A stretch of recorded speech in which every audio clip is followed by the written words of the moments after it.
Do you celebrate the milestones in life?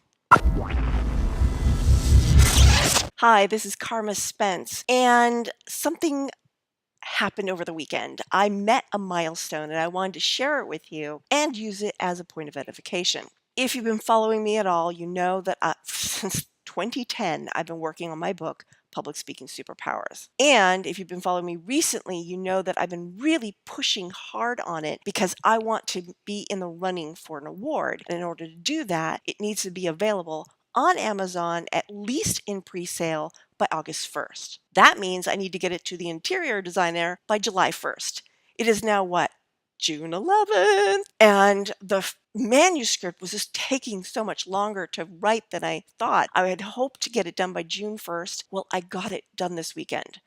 And that was draft 3. This was my 3rd draft, and I have now sent it off to a paid editor. So just so you get an idea of the process, because this might be helpful for you, what I did is I interviewed 89, 90 some odd speakers. A couple of the interviews didn't pan out. I didn't use them at all. Some of the people were quoted in the book, some were not. But basically, I interviewed all these people. I transcribed all the audios. I pulled quotes from all the others. I put them on pieces of paper, and then I organized them into different topics for each chapter. Then I pulled all the quotes together, and that was my first draft. My first draft was basically quotes strung together with a little bit of transition. Second draft, I went through and I made sure all the chapters were congruent and parallel, meaning if all the chapters needed to have 3 exercises, all the chapters had 3 exercises. If several of the chapters had additional resources, all of them had additional resources. So this book is very comprehensive. And I also went through and made sure that all the quotes flowed, because there were parts of the book where it was just like, and so-and-so said,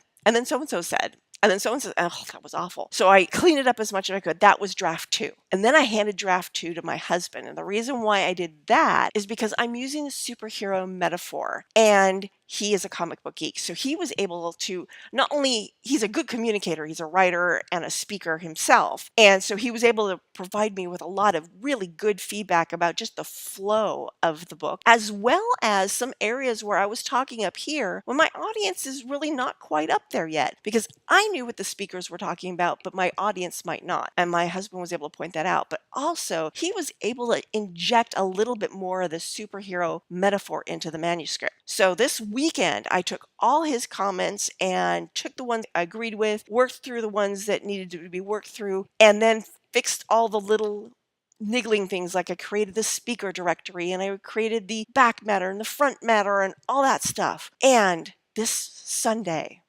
June 10th, 2018, I emailed the manuscript to the editor. Now, of course, I'm asking her to turn it around in just 2 weeks because I need about a week to go through her edits in order to get it to my interior designer by July 1st. So this gives you an idea of the process that can go into writing a book. I've done a video earlier that says this is not the only way to do it, but this is one way to do it. But I wanted to share with you some lessons learned. First of all, things are probably going to take a lot longer than you think they're going to. So allow a lot more buffer time. Part of the reason why I'm running so late on this project is because I took some weeks off during Christmas and January and February where I was just procrastinating like crazy. And I really needed to either not do that, or I should have started the project really pushing on it earlier so that I didn't come to crunch time. Because now my crunch time is becoming other people's crunch time, and that's really not fair. I may be paying the price for that. We'll see. She hasn't gotten back to me. Lesson number 2, have an outline that includes all your back materials and don't save the boring stuff for last. That's what because yesterday I was doing all the boring stuff, like getting people, my speakers' titles. And there were some quotes that I started writing the book before all the podcasts were edited. Therefore, I didn't have finalized quotes. And it turned out I hadn't changed any of the quotes, but I'd marked them all with triple asterisks so I'd be able to find them and verify them. And all of them verified. I think there was like one where I missed a word. But all that stuff I could have been doing while I was waiting for other people to edit. And I just went and did this fun stuff. I started playing around with my marketing plan, which I also worked on this weekend. So, lessons learned. Plan ahead. Start sooner than you think you need to. Allow lots of buffer time and realize that you're probably going to go through at least 3 drafts before you ever hand it into a final editor. Now, here's another thing. Have a drop deadline that you can't change because that will really motivate you. I have been pushing hard because I've got that hard deadline. If I didn't have that hard deadline, who knows? This book might not have come out until next year. So, hard deadlines, buffer room. It's going to take longer. And you know what?